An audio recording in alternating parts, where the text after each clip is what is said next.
So I'll start with the acknowledgement of country. So we acknowledge and respect the traditional custodians whose ancestral lands we are meeting upon here today. We acknowledge the deep feelings of attachment and the relationships of Aboriginal peoples to country. We also pay respects to the cultural authority of Aboriginal people visiting or attending from other areas of South Australia and Australia present here. So today's session is on using Microsoft Forms.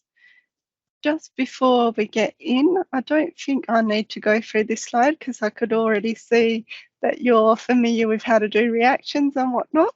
So I'll skip that one.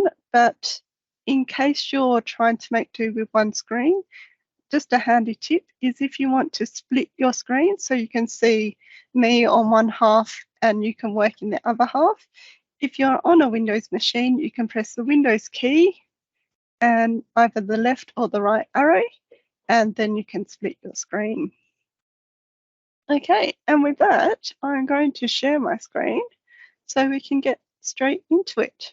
So this webinar is quite a hands-on webinar. I will start off by showing you some examples of some forms and how they might be used in schools. And then we get straight into some hands-on stuff. So hopefully you can create some forms as we go along. So I'll just show you some forms to get to start. So this here is an example of a form that's been created to collect some data. The nice thing about forms or Microsoft Forms is that you can use it and share the links with people outside of the department.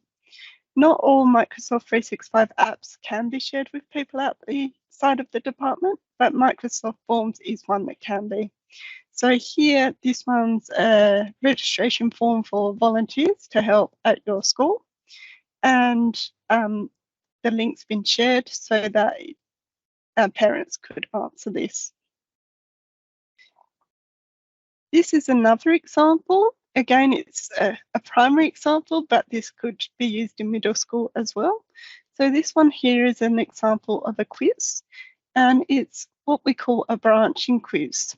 That means that if the student responds and gets it wrong, the teacher's created this so that the second prompt that comes up is a question that gives the kid extra help, and then they can try again, and hopefully they get it right, and then they get the next question.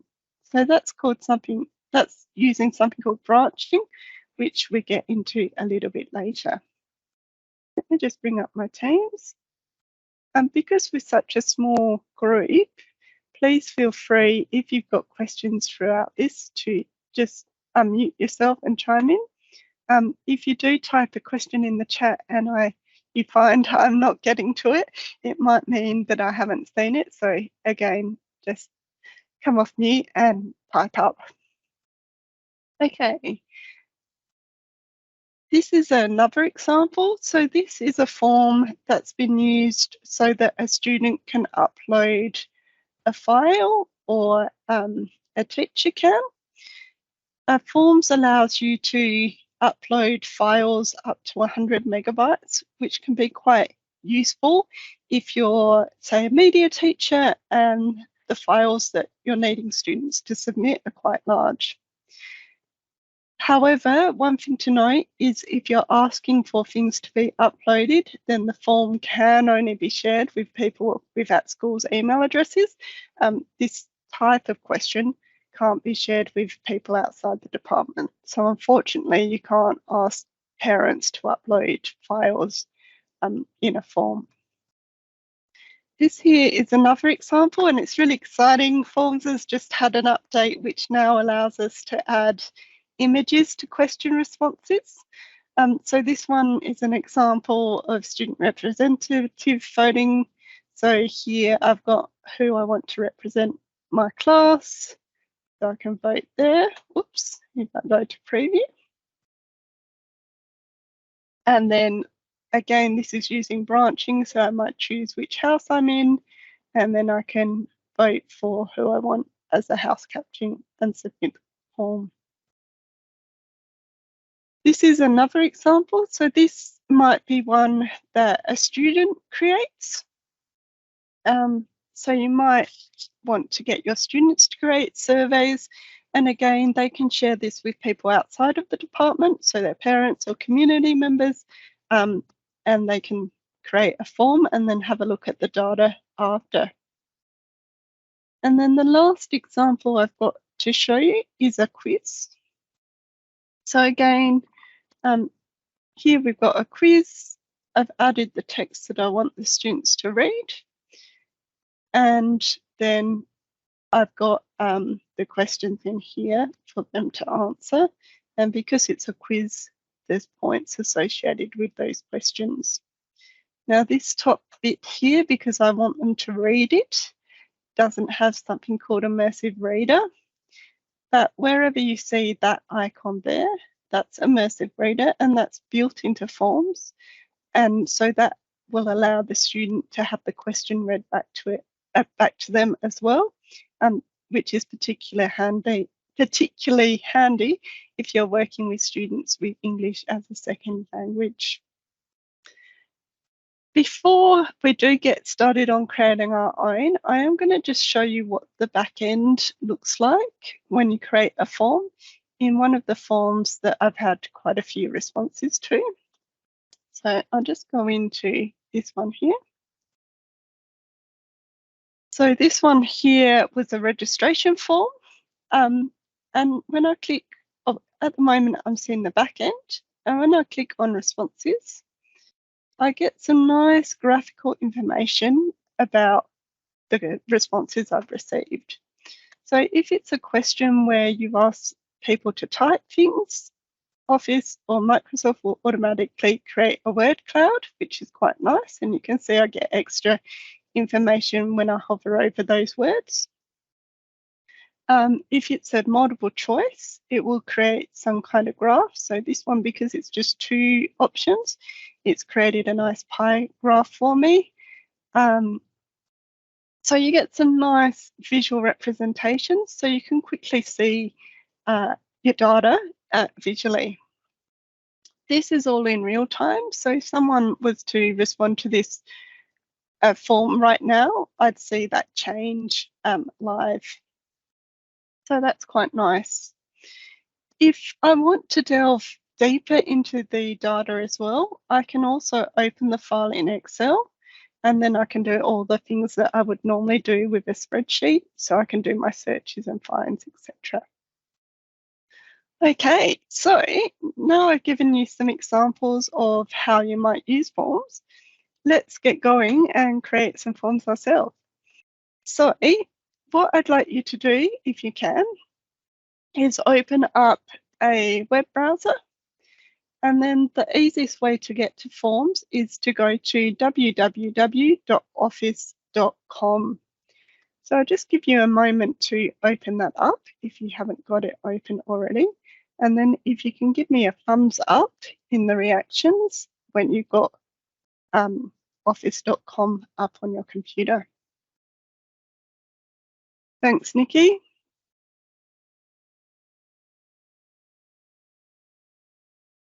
Excellent. We'll just give people a little bit longer.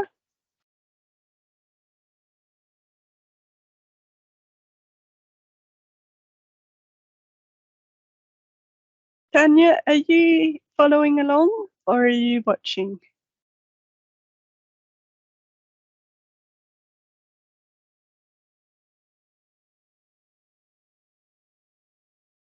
Perfect.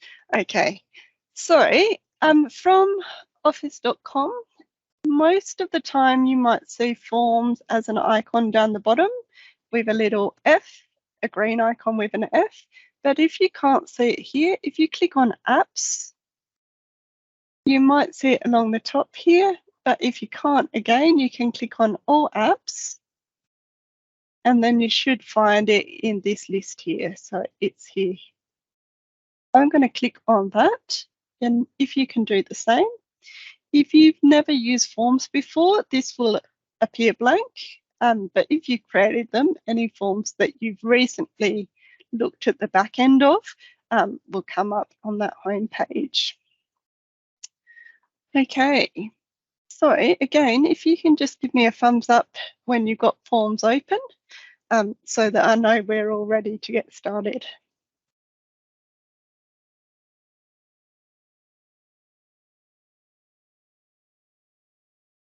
Perfect.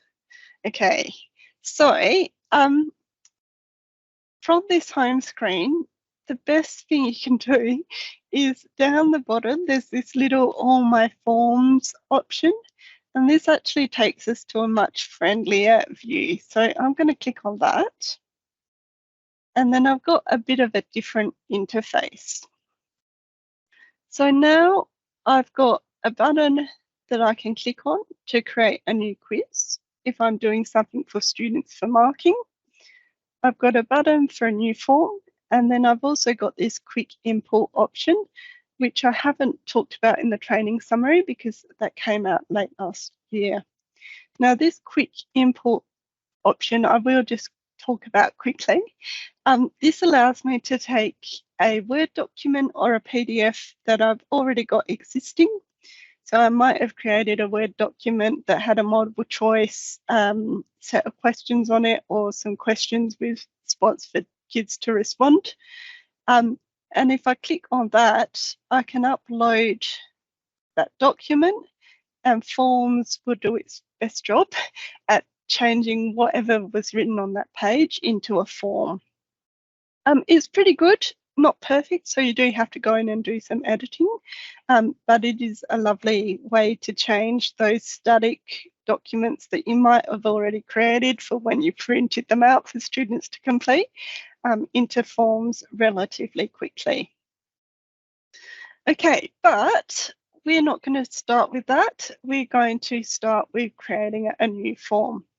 The reason why we look at this one first is there's some options that are different from the quiz, and then we have a look at the quiz in the second bit of the workshop or the webinar.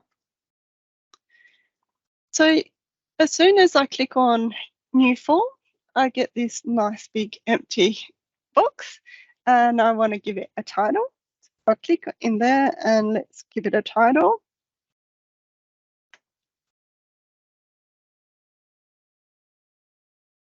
If I want, I can add a description. I always find it's good to add a description. It just gives people a bit more context around what you want them to do with the form.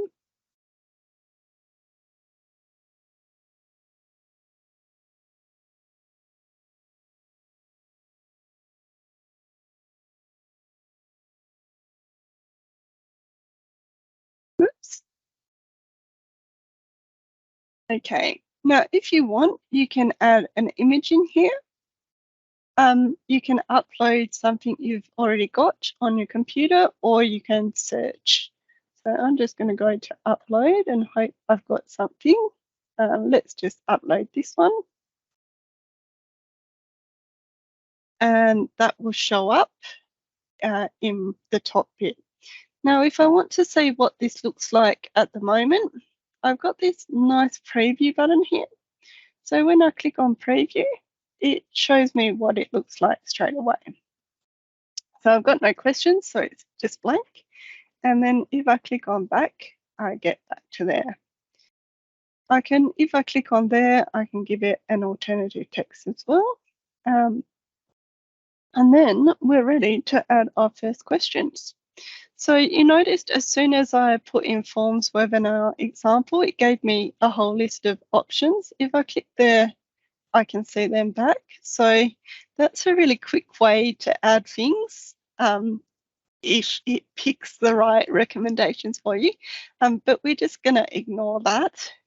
And we're going to work through the questions or the fields that are available to us.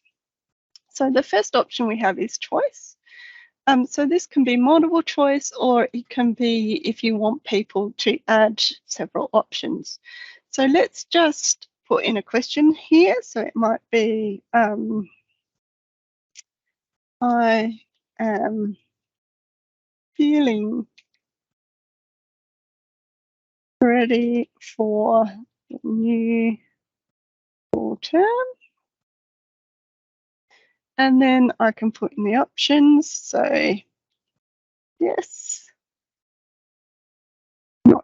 right. Now, if I want the people responding to this to be able to type in something, if I click Add Other Option, that one there provides the responder or the person completing the form with the option to type in some text. So that's quite a nice option to add. You can see here that next to these two, I've also got that picture icon. And as I said, this is a new feature of Microsoft Forms, which is really good because Google Forms has had this for a while. If I click there, again, I can add an image. So let's just pick one that comes up from OneDrive, upload or an image search. And now that will come up next to that question. So again, that's really good if we want to support students with those visual cues. Now, if you want people to respond to multiple options or tick multiple options, you've got this slide across here. So if I just tick that, you'll see the box is changed shape to a checkbox. And then also we can set how many. So if I want the most that they can respond to as being 3, so they could pick all 3, I could do that. But if I only want them to give 2 options, I could do that. The other thing here is this slide here, required. So that shows up on every question that you add in forms. And that just means that the person needs to respond to this question before they submit the form. If I go back into the preview here, you can see this question here has that little red asterisk there. And that means that, well, it says it's required, but any question that has that red asterisk indicates that that question needs to be completed before you're able to press that submit button. So here you can see I've got those check boxes. I can just tick 1, I can tick 2, but because I set the limit at 2, I can't tick that other one now. If I go back, I'll just click back in that question to edit again. And if I go to this one and just go to preview again, you can see that now, because I didn't say multiple, it's a round circle and I can only select one option in there. Right, so back again. Let's now have a look at the next question type. So I'm going to click Add New, and this time I'm going to add some text. So with text, you can add something that requires a short answer, or you can make it a long answer. So if it's just 1 word or 2 words, I keep it as a short response. But if you want people to type in a sentence or several sentences, I keep it at long.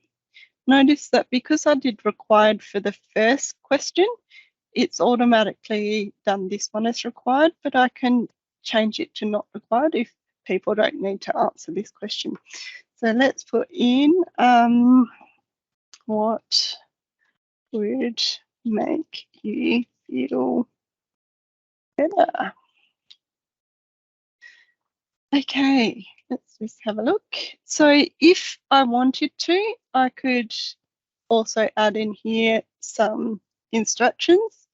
So please list the food you would like to eat, which would cheer you up.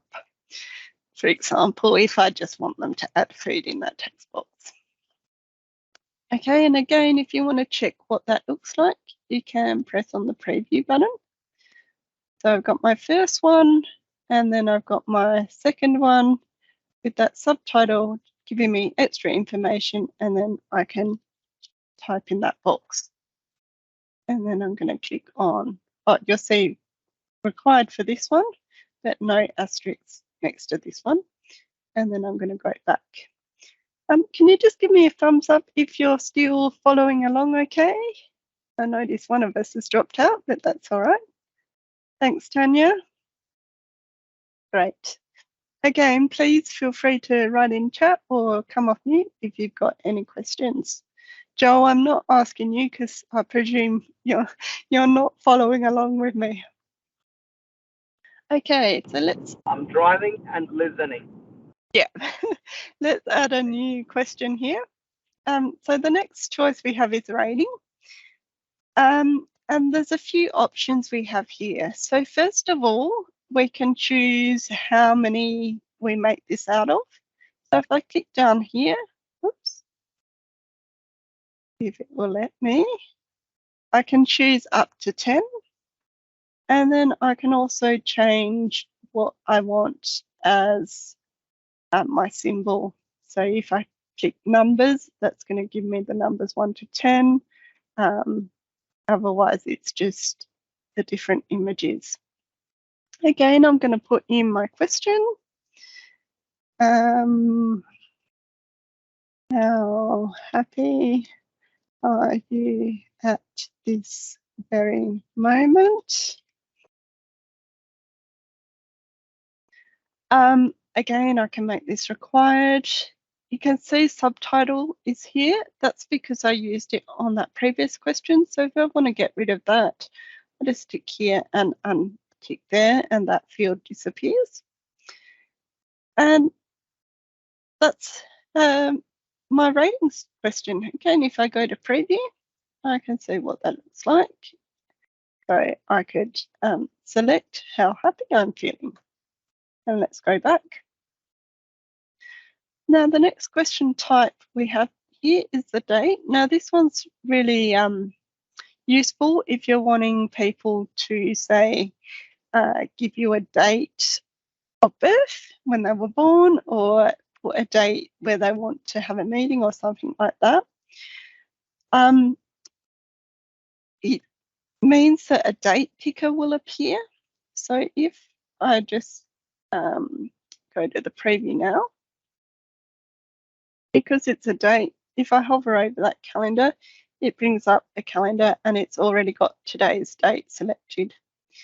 Now, if you're wanting to know when the person filled the actual form out, you don't have to worry about putting in a date selector because that data is already collected automatically. So this would be only if you're wanting them to pick a future date, say what date can you volunteer on, or your date of birth or something like that. So we go back again. And probably I would want to put a label or a question towards that. So please tell me your favorite day of the year. Okay, so let's add the next type. So you might be thinking there's only 4 types, but if you click on that little arrow down, we've got some more options here. So ranking lets us move or shuffle things about. See if I click on that. Let's do this. So what is your favorite happy color? And then I might put in here red, or not what is your, let's say order your, because we want them to be in order. Happy colors. So red, yellow, orange. And then again, if I press the preview, this option here, if orange makes me the happiest, I could move that up. Red might be my least happy color because it makes me angry, not happy. And I can shift them around to rank them. So again, that's really a useful type of question to use with students if you're wanting them to order something. Yeah, that's quite useful. Let's go back. So let's add the next type. So we've got like it. So that's like the graph that you put in where you've got options down the side and options along the top.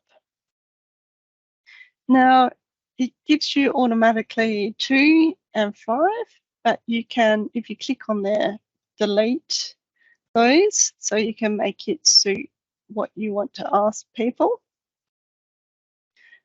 So this might be, what can we have?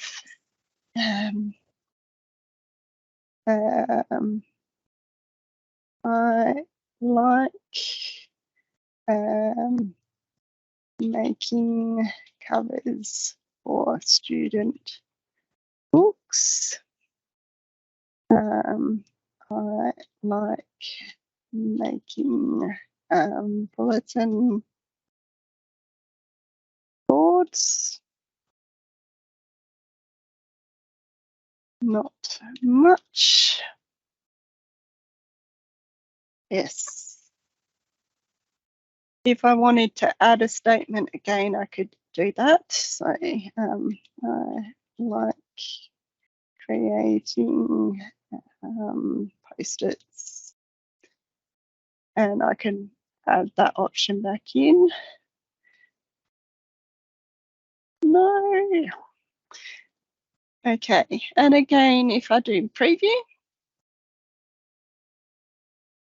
this allows people to only select one option for each of those statements down the side.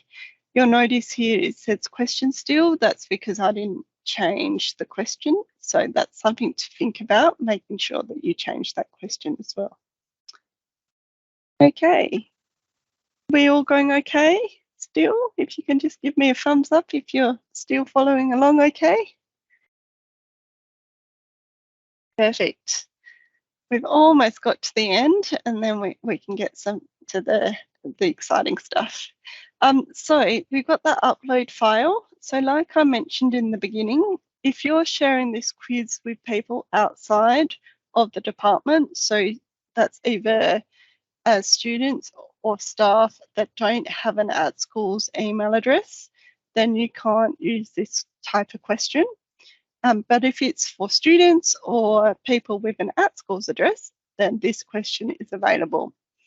So let's put in the question, please upload a photo which makes you feel happy. Now, you can choose how many things you want them to upload. So let's put 10, and also you can choose the file size. So I said 100 megabytes. It looks like it's now up to 1 gigabyte. So that gives people a lot of flexibility in order to upload things. And then, because we've added this, I'll just go quickly into this collect responses bit. And you can see now that this top response up here, anyone can respond, is greyed out. So that means I can only share this with people in my organisation, that's the Department for Education, or specific people in my organisation, specific people in the department. I'll talk about this a little bit later, but just know that because we've got that question, that best option is greyed out. Okay, so we're up to the last one, which is the Net Promoter Score. Now, this is kind of like a researchy type question or way of measuring things. When you get the results, it gives you a bit of some kind of statistics. It's not as simple as 10 people did 9 and 2 people chose 2. It gives you like an analysis of the data because of this question type. So just be wary that if you add a like-it scale question, you might not get the results you're thinking you were going to get. It won't give you the numbers. It will give you a percentage when you get the results. Right, so we've gone through all the different types of questions. There was one other option in here, which is the section. So if you've got a really long set of questions that you're asking, it is handy if you can break them up into sections. That means that the questions won't all appear on one big long page that they have to scroll through to the end. Each section will appear on a different page. So that can be handy if you've got quite a lot of questions that you want people to answer. You can move sections as well. So this here I've got at the end, but if I wanted to move it up, I can do that. And then all these questions here are under that section. Now, if I want to move questions up, because I might want this question first, I can't drag it up. I've got to use these arrows here. So I'll just move that up. And I might want that one in that first section there. Again, I can add some information in here. So please indicate how you are going. And this one might be tell us a little bit more about what makes you happy. Whoops. Be handy if I spelled that correctly. Okay, you will notice as well, anywhere that it's got that little picture icon, I can add a picture in there as well. So let's now have a look at some of the settings in here. So if I first of all go to themes, the theme I've got at the moment is the stock standard theme that you get each time you open a form. But I can also add some cool animations, and these have just come out. Now, personally, I think they might be a bit of a distraction, because if I click this one, for instance, you see it moves about in the background. So I'm not sure where Microsoft is going with this. But if you see that little play symbol, that will appear as a moving graphic. Otherwise, there's a whole lot of other options that are just static images. You can change what color it is. Just note that if I choose the theme like that, when I go to preview, it looks a bit different because I've got that heading, that color as well. I could also upload something, so I could choose the color if I've got a hex code, so that's the computer color combination, or I can add my own picture. So again, let's choose something from my computer and open.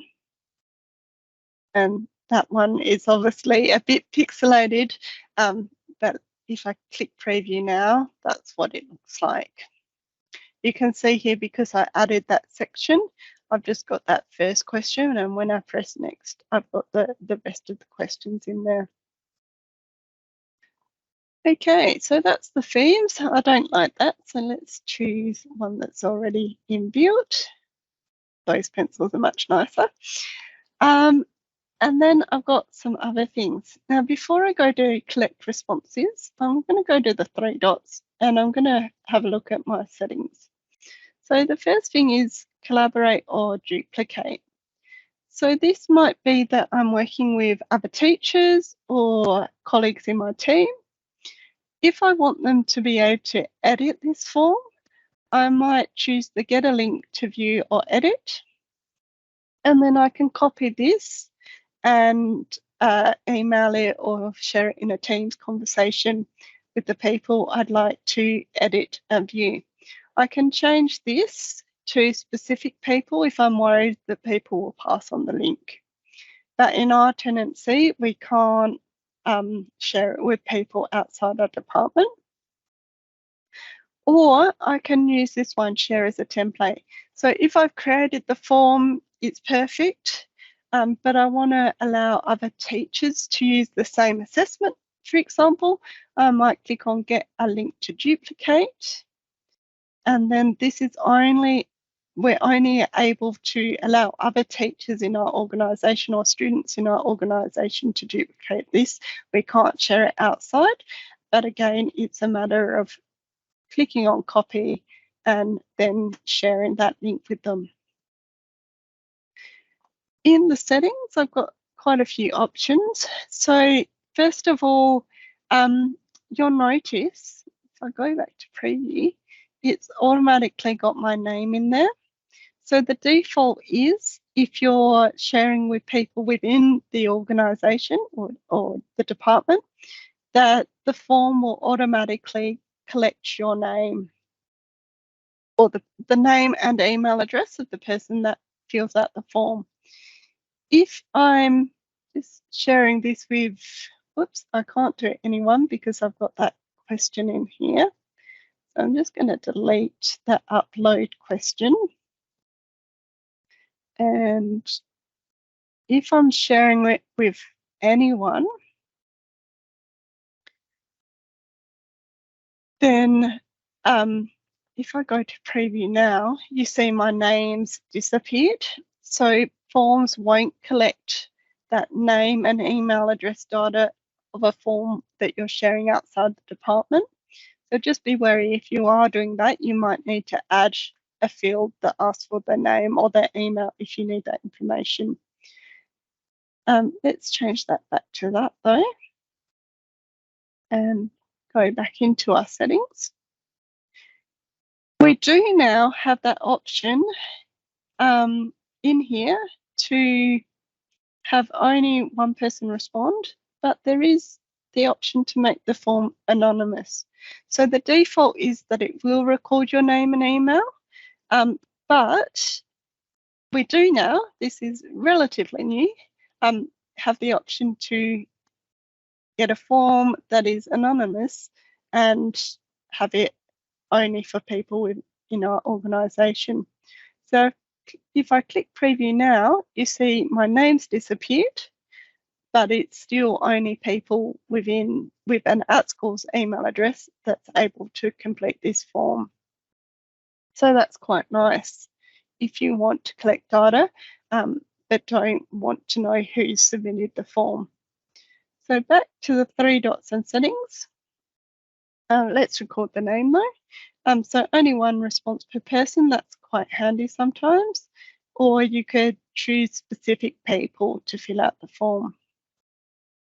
You've got a few options here. So if you want people to complete the form between certain dates, you can add a start date and an end date. If you untick the accept responses, it means the form's closed, so no one can add another response. They just get a message when they try and open the form up saying the form's closed. You can set a time duration. So if you want them to have only 10 minutes to complete this form, you could change that to 10, and then if they run out of time, they're not able to answer all the questions. You can't have this option in the form, but in a quiz you can shuffle the questions around, which is particularly helpful if you're using forms as a test and you don't want students to be copying each other. And show progress bar, if you tick that, it will say how many questions you've got left or the percentage you're through.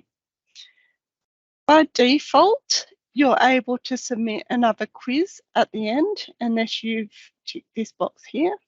But if you want people to not see that, submit another response question, you can tick that box as well. But the other nice setting is the customized thank you message. So this is what people see after they've submitted the form. So you might want to delete that completely or just add to it. So we hope that you are feeling happy now that you have finished this form. And then people will see that. There's a couple of things here. So if it's a form that it's important that you know that someone's filled out, you might want to tick this box here, and you as the owner of the form will get an email each time someone fills the form out. The other one here, allow receipt of responses after submission. That one there sends an email to the person that's filled out the form with their responses. So that might be handy if you're doing a quiz for students, for example, or a form that's quite long that you think people will want a record of what they filled out. Okay, so that's the settings. So I think now we might just move back to the forms page, and I'll quickly show you some other options that we have in the quiz that's not available in the forms bit. So again, I'm going to ignore this home page and go to all my forms. And then I'm going to click on new quiz. Again, it's just like the form, it wants me to put in a title.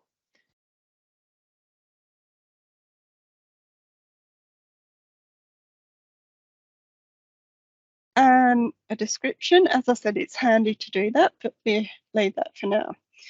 Now, if I'm doing a multiple choice in a quiz, I've got the questions in here. So how many different types of questions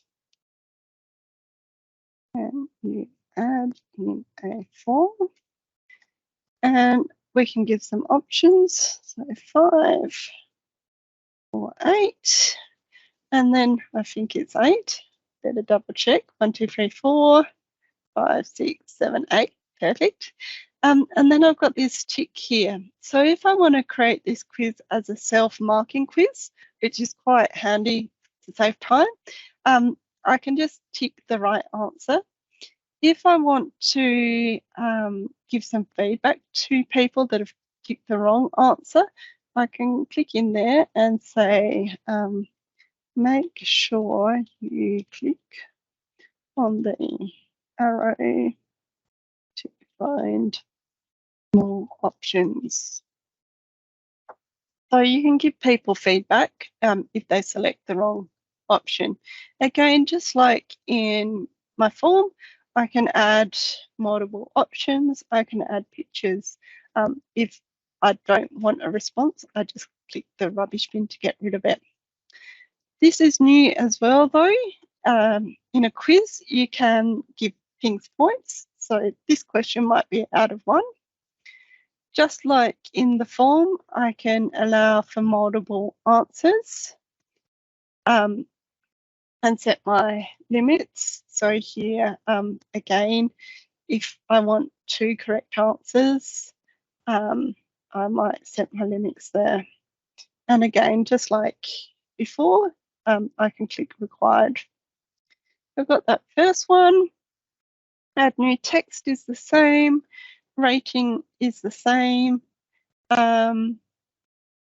Let's do a text. Oh, sorry, not a text. Let's get rid of that. Let's do a multiple choice though. And add in here maths. So this bit is different from a form. And if you're a maths teacher, this is a real lifesaver. So if I click maths, so it is only for multiple choice, I can put in a question. So what, or let's just, what's the answer here? Here's the answer.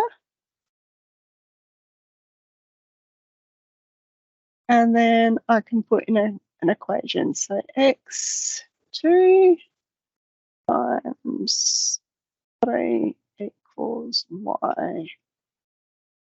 Okay. Now, it then automatically gives me some options that people might pick. If I'm happy with them, I just click add all.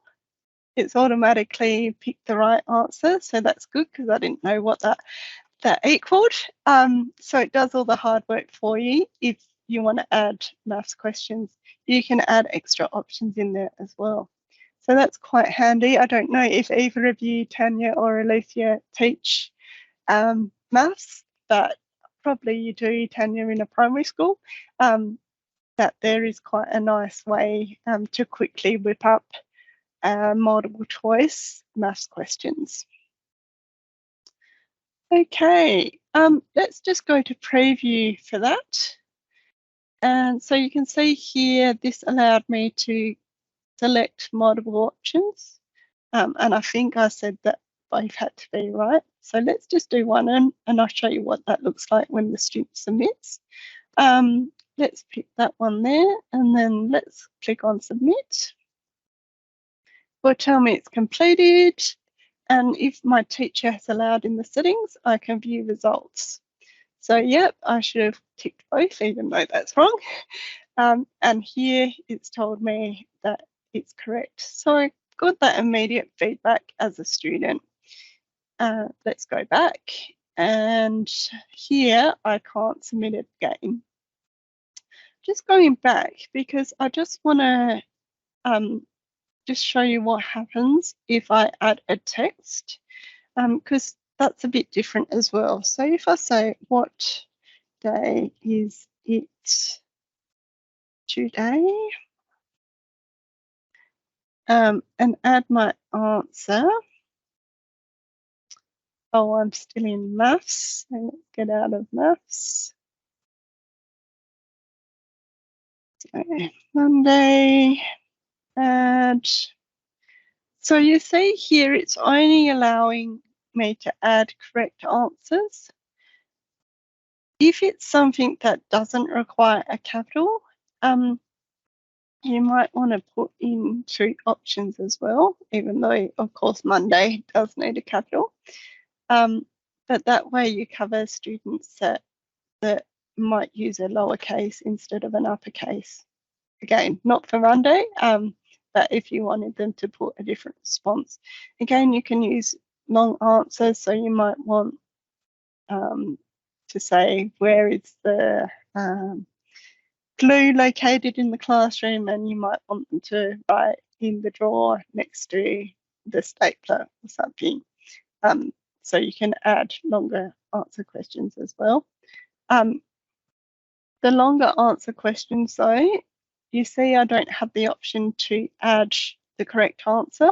So they do require you to go back after and review and mark them as correct or incorrect for each student. So just be wary that if you're adding long answers, you can't add the correct answer in there. So this particular question won't be self-marking. The rest will. You just have to go back and review this particular question. So let's go to preview now. And so if I put in Monday here and choose the right ones here, when I click submit, oops, because I can only submit one. So let's just go in the settings again and choose untick that. So the default for quizzes is that you only allow the person to submit it once. So let's try again.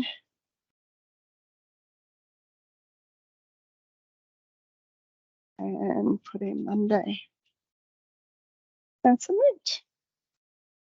So again, now I can see that I've got the feedback, and this one, even though we put in the correct answer, because we chose it as a long answer, we edited the question.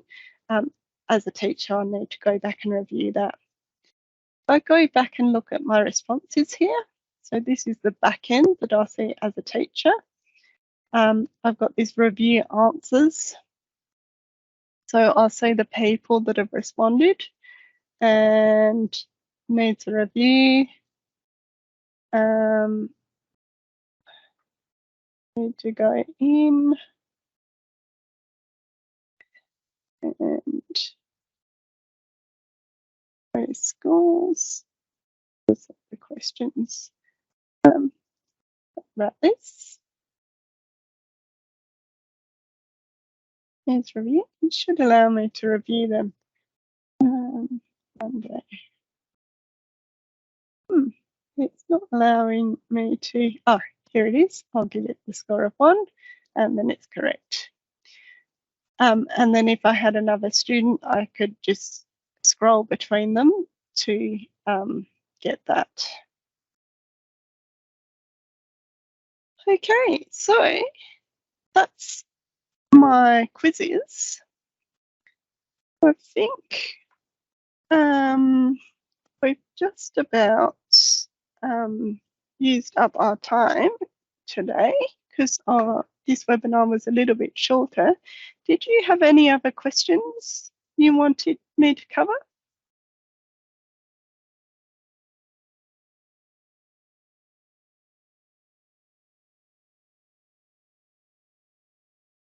Otherwise, I'll just finish off by showing you where you can go to get some extra help if you want to explore forms in more depth.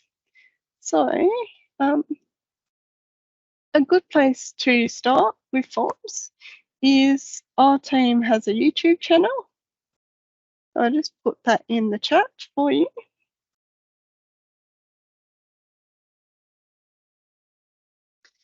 And we've got a playlist which is just on forms.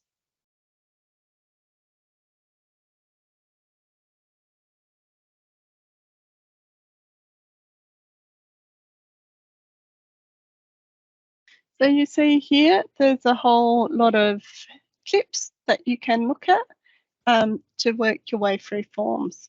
Now, the first one you might be thinking, why is Sway in form? That's because Sway is another Microsoft application, and you can embed Microsoft Forms within that application. The other place that you can go to for help is the Educator Centre. So Microsoft Learn is a platform that's free for anyone. We suggest that you log in. You can see I've got some points in here with your @schools email address to create a profile. And then if you go to the Educator Centre and go to Professional Development and browse all, and if I put in forms here, you'll see there's a whole lot of courses that you can do. Some of them are quite short, some of them are a bit longer, that are specifically created for educators to find out how they can use forms. And I think that's probably about it. Sorry. As I said, please feel free to jump off mute and ask some questions. I'll be here for a bit longer. Otherwise, hopefully you found it useful and you'll be able to start using them with your students. I'll stop recording now.